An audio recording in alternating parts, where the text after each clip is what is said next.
ഓണൊക്കെ അല്ലേ വരുന്നത്, അതുകൊണ്ട് തന്നെ നമുക്കൊരു പായസത്തിൻ്റെ റെസിപ്പി നോക്കാം. ചെറുപയർ പായസമാണ് നമ്മളിവിടെ തയ്യാറാക്കി എടുക്കുന്നത്.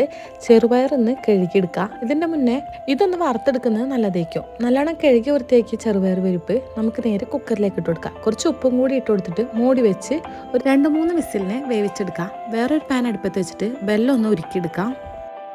ഒരു 5 ആണി ബെല്ലെടുത്തിട്ടുണ്ട്, അത് ഇതുപോലെ ഉരുക്കി മാറ്റി വെക്കാം. വേറൊരു പാൻ ചൂടാക്കി നെയ്യ് ഒഴിച്ചു കൊടുക്കാം. നെയ്യ് ചൂടായി വന്നാൽ ഇതിലേക്ക് അണ്ടിപ്പരിപ്പും തേങ്ങാക്കൊത്തും കൂടി ഇട്ടിട്ടൊന്ന് വറുത്തെടുക്കുക. ഇതിലേക്ക് ലേശം മുന്തിരിയും കൂടി ചേർത്ത് കൊടുക്കുന്നുണ്ട്. എല്ലാം കൂടി ഒന്ന് വറുത്തെടുത്തിട്ട് നമുക്ക് മാറ്റി വെക്കാം. അപ്പോഴത്തേക്ക് നമ്മൾ കുക്കറൊക്കെ വിസിലവിടെ പോയിട്ടുണ്ട്. അത് തുറന്ന് വെച്ചിട്ട് നമ്മൾ ഉരുക്കി വെച്ച ബെല്ലം ഒഴിച്ച് കൊടുക്കുന്നുണ്ട്. ഇനി ഇതെല്ലാം കൂടി നല്ലപോലെ ഒന്ന് മിക്സാക്കി എടുക്കാം.